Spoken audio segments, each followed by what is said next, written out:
Bismillahirrahmanirrahim. Assalamu alaikum wa rahmatullahi wa barakatuh. I hope you guys can hear me, or maybe I should do away with the mic altogether. I don't know. The last time I was online live from YouTube, some of the viewers complained that the voice was being echoed. So I've attached a Boya original mic, and hopefully the audio is clear. Also, I'd try and speak in lower volumes so the voice does not get distorted. Um, okay, so we should, I think we should begin. I hope everybody is hearing me right. Yeah, I like this filter. So let's formally begin. Alhamdulillah alladhi anzal al-furqan وجعله هدى للناس وبشرى للمؤمنين الصلاة والسلام على أفضل الأنبياء والمرسلين وعلى آله الطيبين الطاهرين المتطهرين وعلى أصحابه الراشدين المهديين وبعد. I've been asked many questions, so I thought, I'd go live and I'd answer some of those questions. The first question that was asked was quite interesting, in fact, and I've been wanting to talk about AI for quite some while now.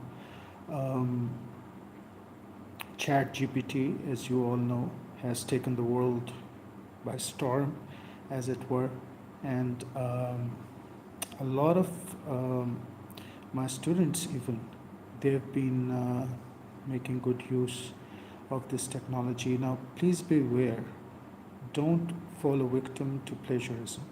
I've always told this to students and to everyone who's involved in academia, especially. You can ask ChatGPT questions, but then you have to form your own opinions based on its answers. You can't just copy and paste all the answers that ChatGPT gives you. That's plagiarism. And there are ways we can detect that very easily. There are ways to detect it. It's easily detectable. If somebody thinks, well, I've made use of ChatGPT and nobody's going to know, that's not the case. We can very easily find out if you have been using ChatGPT and you have been copying and pasting those answers from ChatGPT into your paper, into your assignment, into your homework, whatever it is that you are procuring for academic use or non-academic use for that matter. There have been cases where people have been writing full-length novels, full-length books based on simple text generated by ChatGPT, and that was detected. Even KDP, the publishing subsidiary of Amazon, has banned that material. So yeah, that's something to keep in mind, I guess, if you're doing that. Now, the question that I was asked, and that was very interesting, and the specific particular question that I was asked was using ChatGPT for Islamic da'wah, for tabligh. That's an excellent question, and it's actually an excellent idea, and I think some of the people have been making use of ChatGPT. For example, I found this video very amusing by Brother Mansoor on the internet, on YouTube, where he asks ChatGPT to come up with an ayah like the Quran. So he's basically putting this question, this challenge that Quran puts forward to everyone, فَأْتُوا بِسُورَةٍ مِثْلِهِ, and come up with even one surah that is like the Quran. In kuntum sadiqeen, if you indeed are speaking the truth, and if you indeed are saying that this is a work of sha'ir, or this is a work of a sahir, or that it has been plagiarized by Muhammad sallallahu alaihi wasallam. If you are um, truthful in any of those claims, come up with a surah like the Quran, or even in an ayah. The challenge is first فَأْتُوا بِسُورَةٍ مِثْلِهِ, one surah, then 3 ayats, then even 1 ayah like it. So Brother Mansoor puts this question to ChatGPT, and ChatGPT tries multiple times and fails. So point in review is, point to be noted here is, even the AI, the artificial intelligence, who has access to millions and millions of, let's say, specimens from archaic Arabic, from all kinds of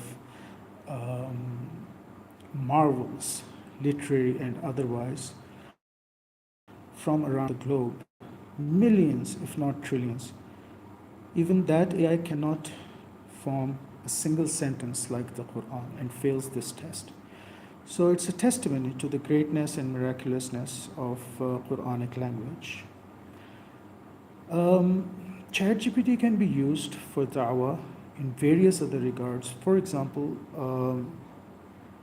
I once put a question to ChatGPT. I asked it, can the Christians prove that Bible has been unchanged through the history, through time? And it replied that it's a matter of belief for them. As a belief, they believe that it has been unchanged, that it is unaltered word of God. Otherwise, empirically, they can't prove it. And so I put this question from the Islamic side to ChatGPT. I asked it, can the Muslims prove that the Quran is preserved throughout time, throughout history? And the answer was different from ChatGPT, because it did say that it is provable. However, it is still a matter of belief. Sure, it is a matter of belief, but the AI, through searching the internet, found out that there are empirical proofs and there is enough evidence for the Quran to establish its status as the unchanged word of God. So then I put the question to it, and I asked ChatGPT, what are the methodologies that are employed to gather those evidences? And it said the textual criticism, which obviously is the manuscript evidence that we have from the manuscript study, and the isnad methodology, the oral tradition. So we have both of these to gather proofs and evidences for the preservation of the Quran. And so, yeah, you can use this technology, you can use AI for Islamic da'wah. You can put a question to it that you're confused about if you want to debate the non-Muslim polemics, be it Christians, Hindus, whomsoever. And it can give you answers. It can help you with the debate points. It can also help you with forming certain strategical guidelines. If you want better interfaith harmony, if you're going that route, if you want to form not a methodology, if you want to form a method for conversating with the non-Muslim brothers and sisters, and you want to promote interfaith harmony. If you're writing on a subject of this sort, you can also take help from ChatGPT. So it's a good idea to incorporate this into your arsenal, into your repertoire, as it were, as a da'i, as someone who is involved in doing da'wah work for Islam, tabligh for Islam. So I think it was an excellent question. Yes, ChatGPT can help you, AI can help you immensely in this field. So I hope I answered this one. There was another question which was actually interesting, and I thought I'd say a few words about that as well. And that question was about the current political and economic situation in Pakistan. And I once made this proposal, as it were, if you like, that in the current situation, eschatology is very relevant and we should study it as we are nearing the end of times. And so the question was put, the current economic situation and political situation, does this seem like the end of the world? I mean, I don't know. These things happen in the world. You think these are the worst of circumstances? No. Societies have had much worse times. I, I still remember reading some book. I don't recall the exact name of that book, but I was going through a book on history, and it talked about the Black Death plague, the plague that swiped the earth clean almost. I mean, Corona, in comparison to Black Death, doesn't really stand up. I mean, it's nothing. It was nothing. The Black Death was much more horrific, primarily because we did not have the advancement of medical science as we have it today. And so, at those times, while I was reading this book, it was mentioned that in those times, the religious people, they actually put forward the idea that this was the end of times. For them, it was. Everybody was dying. These were dire circumstances. You did not have the kind of medically advanced, scientific, produced scientific inventions that you have today, things that you have today to save life. And even then, you can't save lives, really. We weren't able to save lives from corona, and the vaccinations, they have proven to be only 50, 60, maybe 70% effective, I guess. I mean, you're still advised to wear masks even if you are vaccinated. And so back in those times when the Black Plague hit the world, there weren't any of these things. There wasn't any vaccination. And then Spanish flu, think about that. Think about Spanish flu. It was horrific. I mean, those things back in that point in time in history, Corona doesn't even compare to the horrific situation that humans were going through back in those times. And so, people thought that those were end of times. In fact, religious clergy, and I was reading somewhere, I don't recall, I can't give you a reference right now, I don't recall the exact name of the book, but the clergy did put forward this idea that this was the end of time, that this was Satan's doing 666 and whatnot, and the Satan has now claimed the kingdom of earth, the Antichrist, and so the hour of the end of times is upon us, so believe in Jesus or whatever. And so, end of times, who knows? Definitely the current times are very difficult. The current times are, for a modern man or a woman, if there were difficult times ever, these are those difficult times. And the whole world is in an economic crunch, especially the third world countries here in Pakistan. The dollar exchange rate is almost 300 now, and it is predicted that within 4 or 5 months this would reach 400 mark. So $1 US would equal 400 Pakistani rupees, which is unbelievably horrific. And all the prices have gone up. The inflation is on an all-time high. Petrol prices, electricity prices, gas prices, even everyday eatable things, prices of potatoes and tomatoes and whatnot have gone up, and so it is very difficult for a layman, for a laywoman to survive in this situation. It has been absolutely crunching. It has been absolutely crushing. Is it end of times? I don't know, man. I mean, like I said, there have been more difficult times in the world. Black Death, Spanish flu, whatnot. Um, and yeah, the water, the water crisis is coming up. It's coming up really soon. I mean, open your eyes, guys. Really, I want you to open your eyes to that. Lots of people that I talk to, they are oblivious to this fact. The water crisis is coming up real fast in Pakistan, in Indo-Pak especially. I mean, God forbid, but by the end of the next year, you won't have enough water to drink, really. And so that's a very horrific situation. So yeah, lots of things are coming up. But like I said, is it really the end of times? Nobody knows.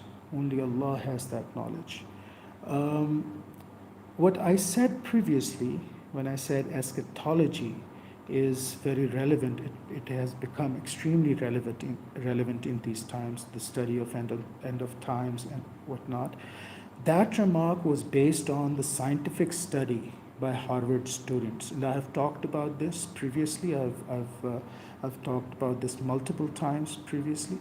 You should look up something called World 3 Model, World 3 Model by Harvard, and that's a scientific study done by Harvard students, and what it proposes is, through scientific study and through collection of scientific data, is that the world as we know it today will end within 15 to 18 years. So by 2040, by 2040, 40, the world as we know it today is going to end. It's not going to be like this anymore. And the primary thing that they talk about in that report, in that World 3 Model report, is that basically the economy will crumble, and you can see the beginning of that crumbling from today, from Corona. It started crumbling from Corona days, 2019, late 2019, 2020. And you can see that world over, it is not getting better. It's not getting better anywhere. Be it States, be it, I don't know, be it Europe, be it Germany, wherever. And so the World 3 Model was actually, the report was published before Corona. And so it's very significant in that regard. And so you should, in my humble opinion, you should pay heed to this. You should pay attention to this. And so at least the economic situation won't be the same within 15, 16, 17, 18 years from now.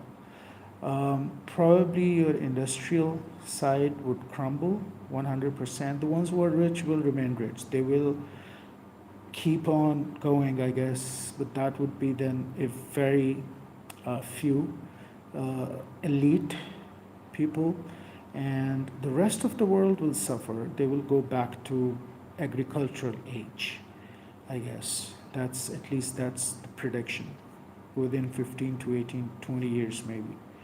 And so one of the things that was said in the report, if my memory corrects me, if my memory is serving me correctly, was that the internet would cease to exist. So no internet, no industry, no centralized system of for example, banking. There would be no electricity like we know it today, like the grid lines and whatnot. And so, yeah, it would very likely be an agricultural age, and that's how we will have to survive. The rich, they would have like, a settlement, I guess, like those science fiction movies, science fiction novels, the rich settle on Mars or somewhere exotic and whatnot, and the rest of us are left to suffer. That sort of thing. It's pretty real, guys. It's pretty real. If you read that report, the World 3 report by Harvard students, you're going to get to know how real it is. And yeah, there were some other questions, but I think I would leave them for later, um, maybe, and maybe talk about that some other time. I think 15-20 minutes is enough. I always kind of get comments and messages telling me that my videos are too long. And so yeah, I guess I should wrap it up here. And so yeah, good day to you all. Be good. أقول قولي هذا واستغفر الله لي ولكم ولسائر المسلمين والمسلمات وما علينا إلا البلاغ المبين. If you guys have any other questions, please don't hesitate to comment. Give this video a thumbs up, share and like, and subscribe if you haven't subscribed yet. Yeah, so I'll be seeing you inshallah very soon. Assalamu alaikum wa rahmatullahi wa barakatuh.